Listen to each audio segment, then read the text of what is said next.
এই কথা মই যেতিয়া কৈছিলোঁ তেতিয়া কি কোৱা হৈছিল যে এনেই কৈছে।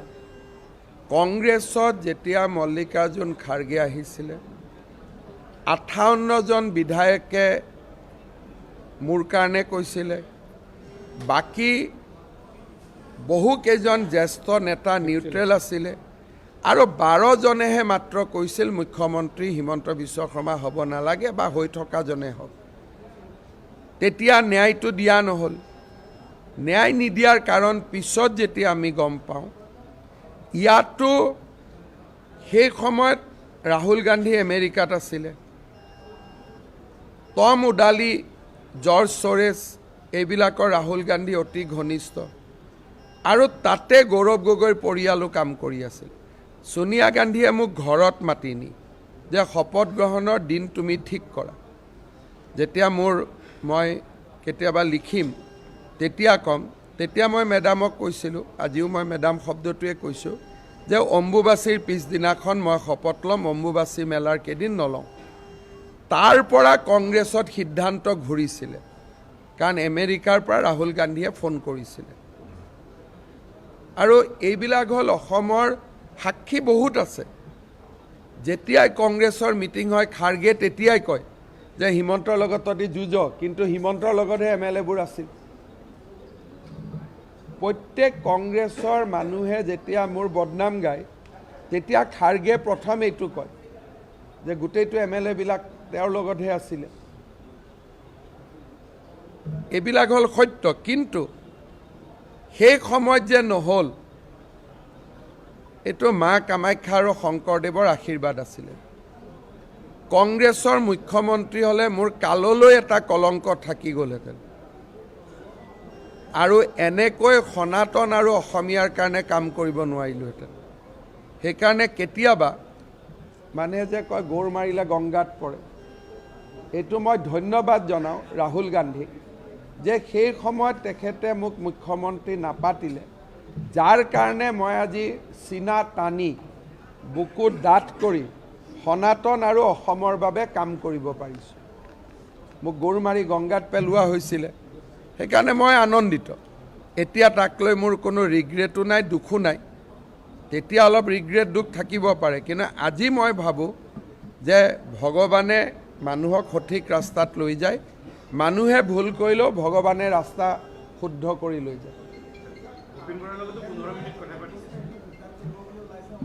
চাওক, অমিত শ্বাহ ডাঙৰীয়াৰ সন্মুখত অমিত শ্বাহ ভাৰতৰ গৃহমন্ত্ৰী আৰু তেখেতৰ সন্মুখত কোনো ৰাজনৈতিক ব্যক্তিয়ে যোগদান নকৰে। এই বিষয়ে মই আপোনালোকক কালিও স্পষ্টীকৰণ দিছোঁ, আজিও দিছোঁ। যোগদান বাজপেয়ী ভৱনত হয় বা দিল্লীত আমাৰ দীনদয়াল উপাধ্যায় মাৰ্গত হয়। গৃহমন্ত্ৰী প্ৰধানমন্ত্ৰী কেতিয়াও যোগদানত উপস্থিত নাথাকে। এইটো বিজেপিৰ পৰম্পৰা।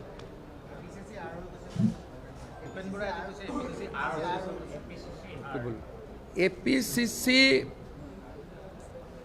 আৰু নহয়, APCC BM বাংলাদেশী মুছলিম, সেইটোৱে।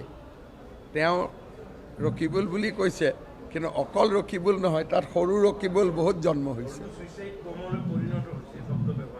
চাওক, মই এটাই কথা ক'ম যে কংগ্ৰেছক সমালোচনা কৰাৰ বহুত বেছি প্ৰয়োজনো নাই।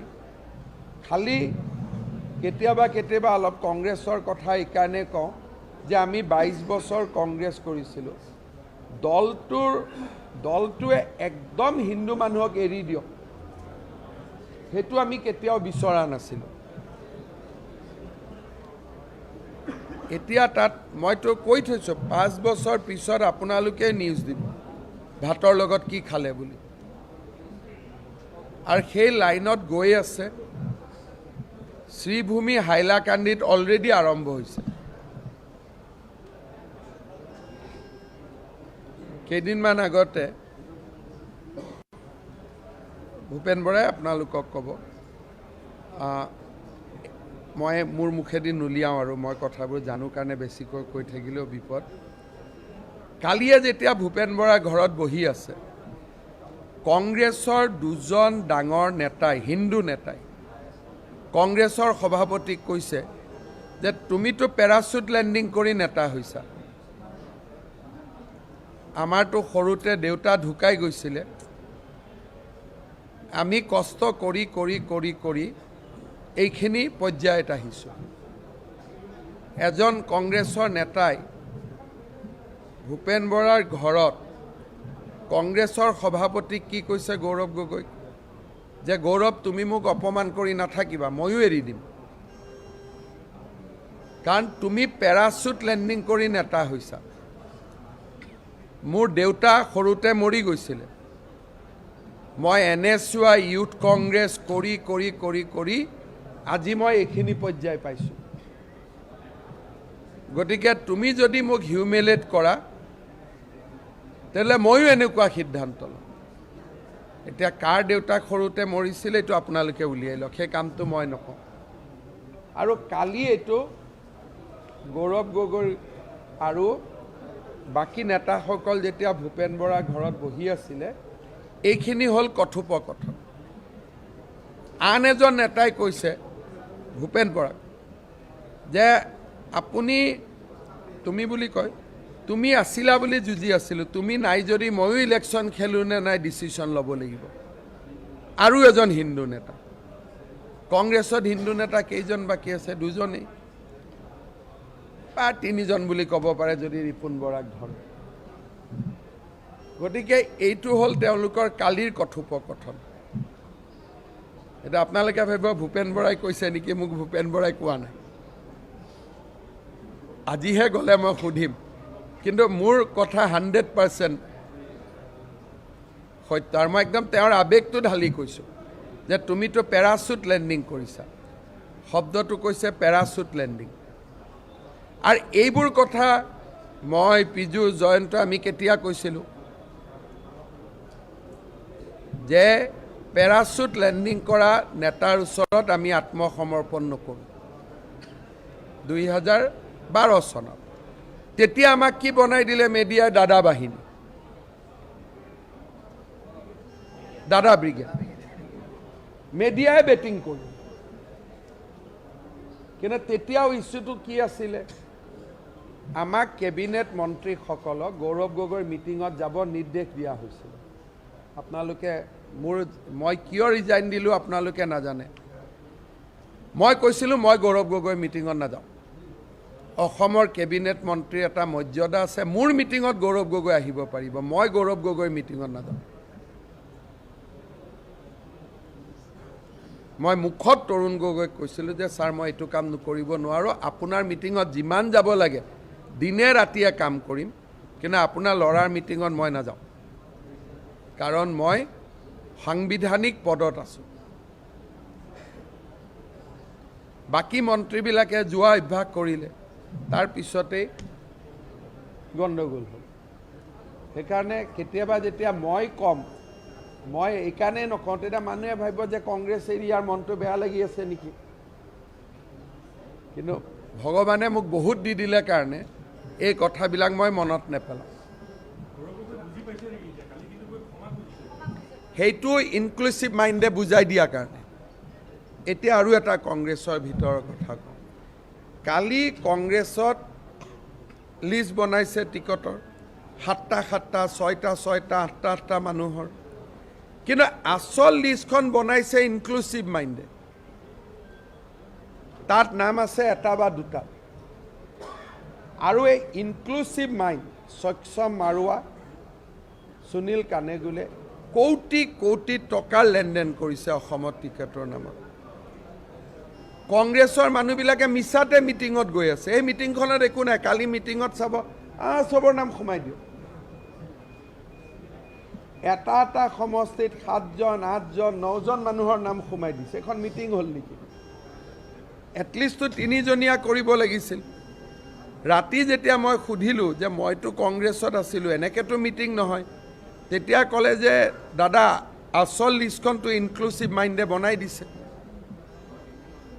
তাত আছে এটা নাম, ক'ৰবাত দুটা, ক'ৰবাত 3টা। আৰু মাইনৰিটি ছিটবিলাকত কোটি কোটি টকা লেনদেন হৈছে। আৰু কোনে লেনদেন কৰিছে? Inclusive mind. কিবা বোলে হাৰ্ভাৰ্ডত পঢ়ি আহিছিলে, এজনৰ নাম চক্ষম মাৰুৱা, এজনৰ নাম সুনীল কানেগুলে। অসমত আমি শিকাম যে হাৰ্ভাৰ্ডতকৈ কটন কলেজ ওপৰত আছে। সেইটো আমি নাই নাই, মই গৌৰৱ তৌৰৱ নকৰোঁ। মিছন 100 এইবিলাক মোৰ ৱৰ্ড নহয়, চৰকাৰ হ'ব। সেইকাৰণে কংগ্ৰেছত টিকেট দিয়া দিনাখন কিমান গণ্ডগোল লাগিব আপোনালোকে চাব। বিজেপিটো অলপ চলপ লাগিব, কাৰণ দুজন জেনুইন মানুহ আছে, এজনকহে দিব পাৰিম। কিন্তু সেইটো টকা পইচাৰ কথা নাহে। হয়তো ক'ব পাৰে মুখ্যমন্ত্ৰীয়ে নিদিলে, দিলীপ শইকীয়াই নিদিলে, বেলেগ কথা। কিন্তু ইনক্লুচিভ মাইণ্ডে বহুত টকা কালেকশ্যন কৰি লৈছে। আৰু তেওঁলোকে এখন বেলেগ লিষ্ট পঠাইছে। কালি সেইকাৰণে মিটিঙত কাৰো ইণ্টাৰেষ্টেই নাই। জিতেন্দ্ৰ সিং নিজে মিটিঙতেই নাহিলে। তেওঁ জানে যে এইখন মিটিং অৰিজিনেল নহয়। কংগ্ৰেছত এনেকুৱা দামী মিটিং হোৱা আগত নাছিলেই।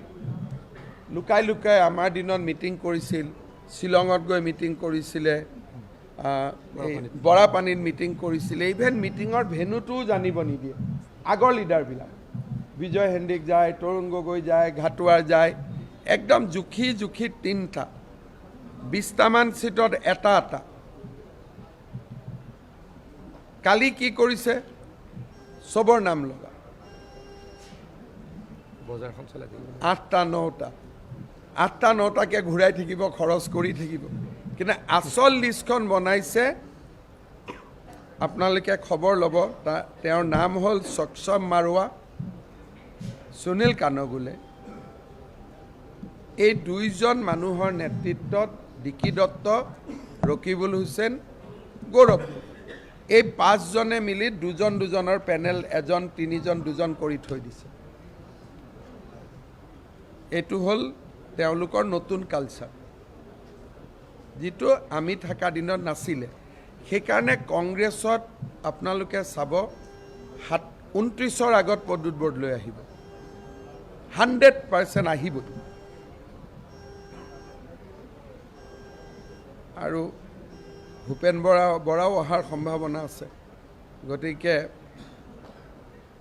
ৰিপুণ বৰাও আহিলেহেঁতেন, তেওঁৰ এটা ট্ৰেজেডি হৈ গ'ল, মাজত তৃণমূলত গুচি গ'ল, কিমানবাৰ অহা যোৱা কৰিব। তেওঁ যদি তৃণমূলত নগ'লহেঁতেন তেওঁ আহি গ'লহেঁতেন। তেওঁৰ অলপ ৰেকৰ্ডটো মানে কি বহুত বেছি অহা যোৱা হৈ যাব, সেইটো কাৰণে। দেৱব্ৰত শইকীয়া তেওঁ যিয়ে নকওক কিয়, এনেকৈতো বহুতে কৈ থাকে, মোৰ কথাখিনিকে একদম ধৰি ল'ব। অপজিশ্যন কিয় নাথাকিব? নুৰুল হুদা, আমাৰ ৰকিবুল হুছেইন, এনেকুৱা থাকিব। তেওঁলোকতো ষ্ট্ৰঙে। সুমা বাবা কি উইক নেকি? ষ্ট্ৰঙে থাকিব, খালি সনাতনী নাথাকে। বাকীতো অপজিশ্যনটো ষ্ট্ৰং থাকিব। এতিয়াওতো নুৰুল হুদা ইমান ডাঙৰ ধুনীয়া ভাষণ দি আছিলে। চেয়াৰমেন ডাঙৰীয়াই কম অপজিশ্যন নেকি? এটা অন্তত অখিল গগৈক ধন্যবাদ জনাব লাগিব যে আজিৰ দিনত তেওঁ 3জন বিধায়ক। যিকক নিজকক বেলেগ কথা, কিন্তু আজিৰ ডেটত তেওঁ 3জন কৰিলে। 5 বছৰ যুঁজি কিবা এটাতো আনিছে। না 100% থাকিবই নোৱাৰে।